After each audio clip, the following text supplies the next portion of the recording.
lamang ng kalahating araw. Ito na nga ang makabagong pagtatanim ng palay ngayon. Libre ng gobyerno, walang binayaran ang mga magsasaka dito.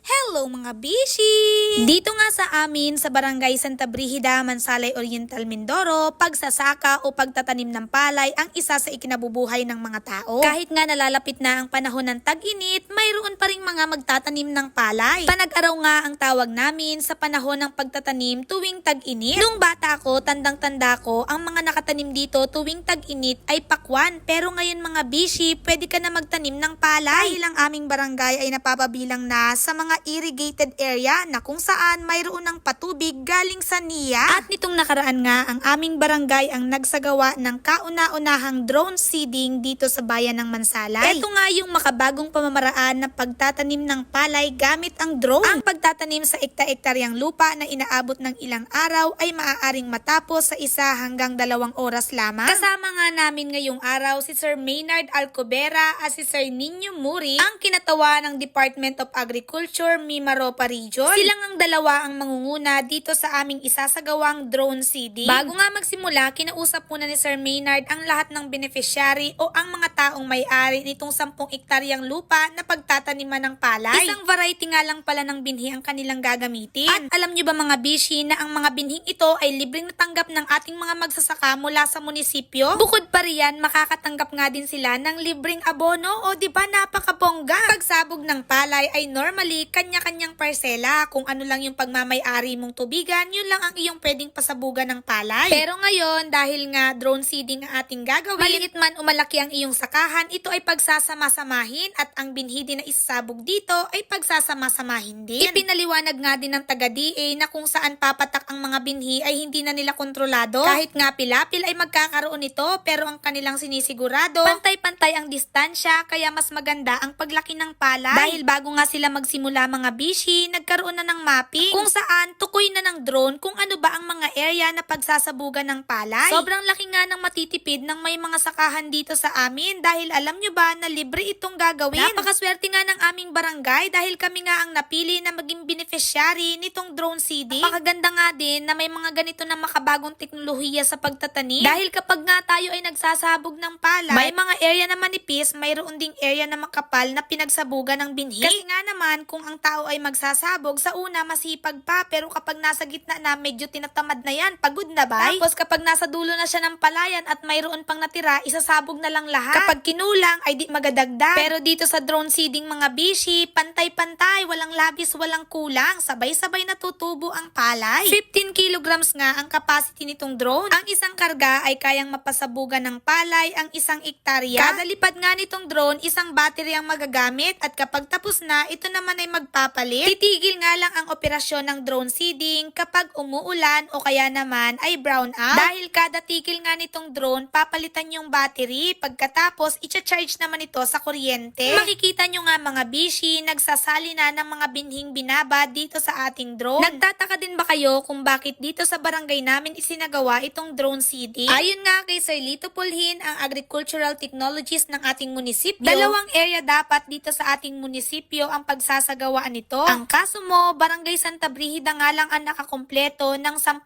ektarya na magkakatabi-tabi na tubigan. Doon daw kasi sa ibang barangay hindi makompleto yung 10 ektarya na requirement ng DA para pagsagawaan itong drone seeding. Itong barangay nga namin ang kauna-unahang nagsagawa ng makabagong proseso ng pagtatanim. Sobrang nakakatuwa at talaga namang amazing. O eto, panoorin nyo kung paano ba ginagawa ang drone seeding.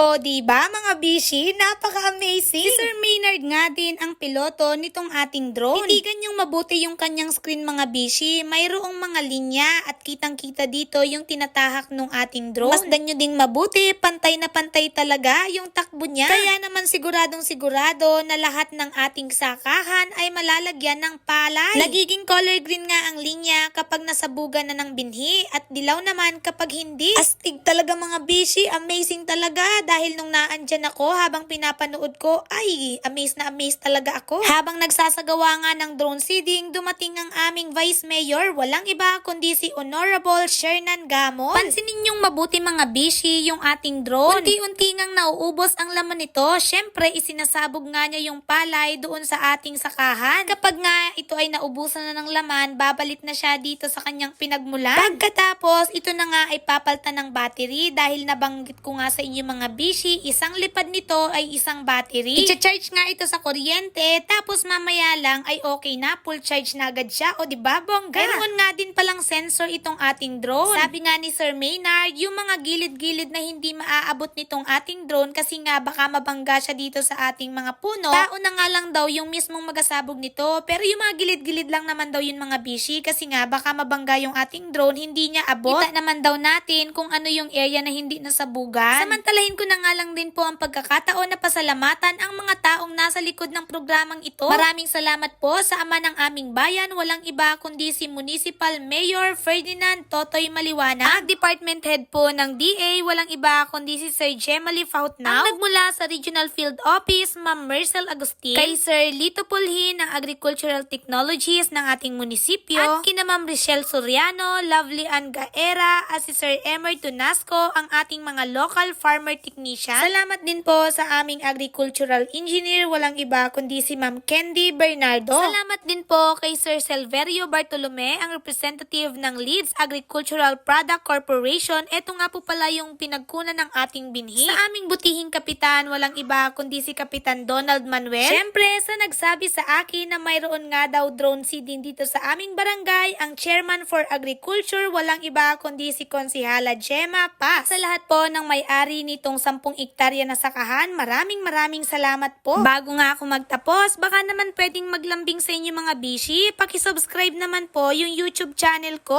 Ann Marie May Manal. Hello mga bishi!